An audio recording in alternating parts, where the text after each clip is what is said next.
The Dalai Lama is apologizing for what he calls a playful moment, and we want to warn you that the details of what you're about to hear here might be considered graphic. The exchange involved a Tibetan spiritual leader kissing a young boy on the lips, and at one point he reportedly asked the child to suck on his tongue, which he stuck out.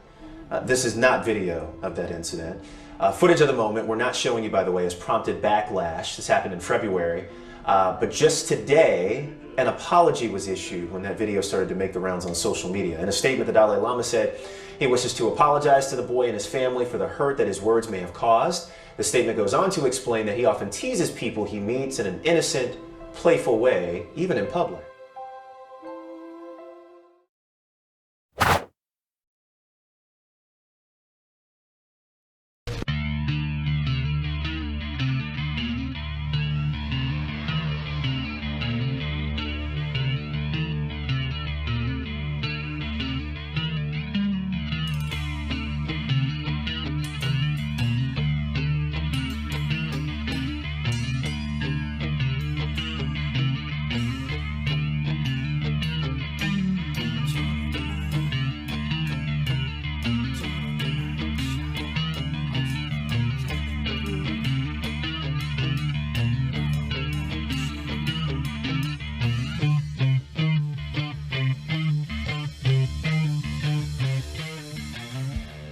Hey, Truth Seekers. I'm just going to do a brief We're Living in a Matrix simulated reality bit. So it's breaking within the past hour by Mario Nawfal. Twitter is gone. It's dead. A filing at the Southern District of Florida shows that Twitter Inc. has merged with X Corp, and now Twitter no longer exists. X Corp's parent company is X Holding Corp. The new phase of Twitter will be X Corp. Is this the start of the Everything app? And he shows the filing there. And adding this on to the contention that we are indeed in a Matrix simulation, you have X-Men trending. Oh, whatever you know. And in this context, it has to do with the characterization of trans people as being the characters of the comic series, essentially related to some commentary by Florida Republican Representative Webster Barnaby. The X-Men movies for Marvel Comics, it's like we have mutants living among us on planet Earth. And, you know, some people don't like that, but that's a fact. We have people that live among us today on planet Earth that are happy to display themselves as if they were.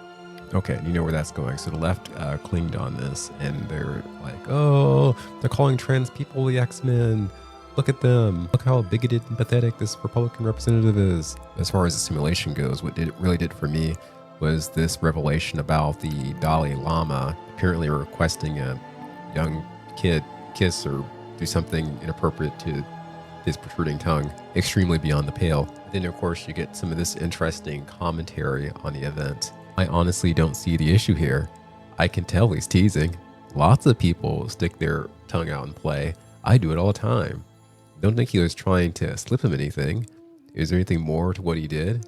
There's plenty of others who would concentrate on my ire before yada yada kind of going on the post, which I'm guessing could be sarcastic, satire, or maybe reflects real feelings about the matter. We're now getting very disturbing headlines from different news organizations like BBC.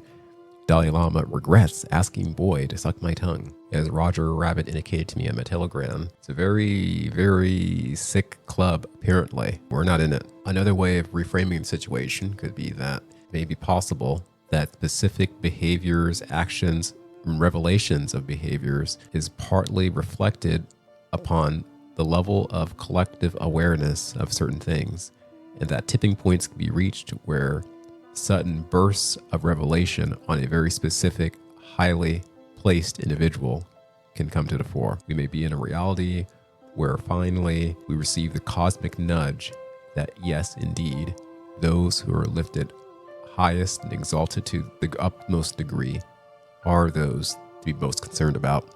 Dalai Lama is a title given by the Tibetan people to the foremost spiritual leader of the Gelug, or the Yellow Hat School of Tibetan Buddhism, the newest and most dominant of the four major schools of Tibetan Buddhism.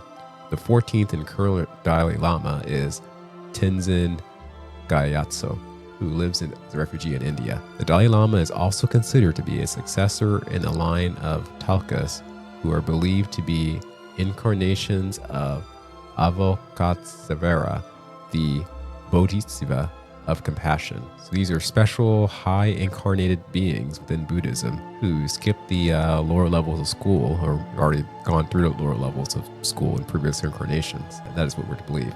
But with certain scandals, that perception can be shattered. In a negative sense, the Dalai Lama tongue intimacy moment can be viewed as a possible normalization, given that many Buddhists hold him into very high esteem. If he does something of this level, is it as reprehensible as they would immediately think beforehand? In a now viral response, the Dalai Lama's Twitter account, we have this clipping. A video clip has been circulating that shows a recent meeting when a young boy asked His Holiness, the Dalai Lama, if he can give him a hug. His Holiness wishes to apologize to the boy and his family, as well as to many friends across the world for the hurt words this may have caused. His Holiness often teases people he meets in an innocent and playful way, even in public before cameras. He regrets the incident.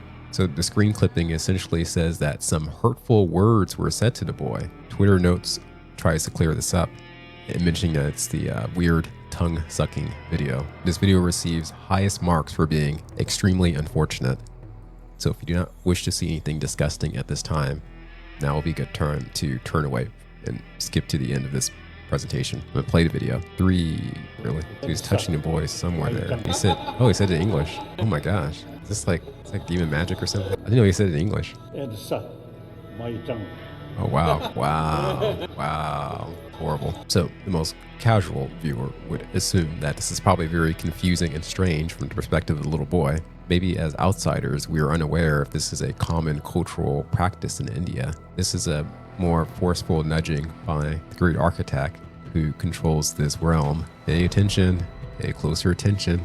Just nudging those who are still asleep at this point, that it's not really good to put people on a pedestal. This is not a cultural practice. This is actually extremely reprehensible. This is the worst kind of thing you can do to young people. But these atrocious optics will penetrate through some thick skulls. The spirit of apocalypse has been very strong in the air at least the last 2 years, and we continue in that spirit. Continuous revelation. Behind the revelation is a growing endless love, a love for humanity and a hope for the best for humanity. All right, folks, catch you next video. Hope for humanity.